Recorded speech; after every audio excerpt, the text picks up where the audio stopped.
Assalamualaikum warahmatullahi wabarakatuh. Perkenalkan, nama saya Muhammad Fakih Prayoga dari Prodi Ilmu Komunikasi.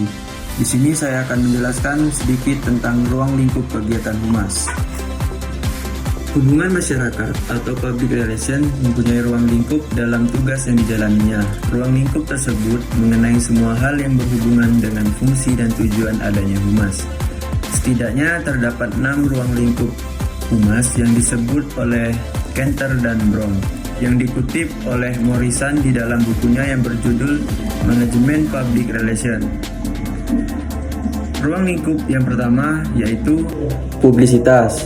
Humas bertugas untuk memberitakan hal yang berkaitan dengan perusahaan atau organisasinya pada media massa. Istilah publisitas sendiri adalah kegiatan penempatan berita mengenai seseorang, organisasi, atau perusahaan di media massa. Yang kedua yaitu pemasaran. Humas dalam hal ini diharapkan dapat memenuhi kebutuhan perusahaan dalam mencari keuntungan. Keuntungan perusahaan, khususnya perusahaan komersial, dapat berjalan dengan baik bila mempunyai banyak konsumen tetap. Tujuan pemasaran adalah untuk menarik konsumen, kemudian memuaskan dan menjaga agar konsumen tersebut terus-menerus menggunakan jasa atau barang dari perusahaan tersebut. Yang ketiga yaitu public affairs. Humas juga membangun dan mempertahankan hubungan dengan pemangku kebijakan dan komunitas lokal agar dapat mempengaruhi kebijakan publik. Humas mempunyai 2 fokus dalam hal ini, yaitu memangku kebijakan atau pemerintah dan komunitas lokal atau masyarakat lokal. Yang keempat yaitu manajemen isu.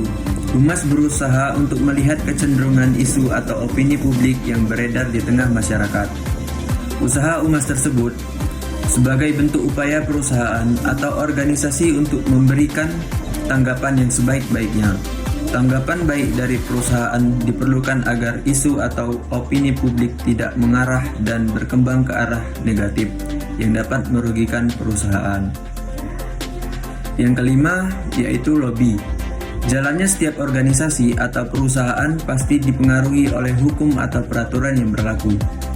Produk hukum, khususnya hukum baru, ada kalanya membawa situasi yang menguntungkan atau merugikan bagi perusahaan atau organisasi. Humas, khususnya pada perusahaan juga bertugas untuk melakukan pendekatan atau lobby dengan pemangku kebijakan atau pembuat undang-undang. Oleh karena itu, Humas dalam hal ini juga dapat disebut dengan lobbyist. Yang terakhir yaitu hubungan investor. Humas juga bertugas untuk membangun dan memelihara hubungan yang saling menguntungkan dengan pemegang saham dan pihak lainnya untuk memaksimalkan nilai pasar.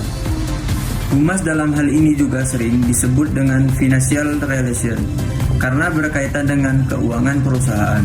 Hubungan investor bertugas mengurus hal yang berkaitan dengan keuangan dalam bidang komunikasi kepada pihak lain atau ke perusahaannya sendiri.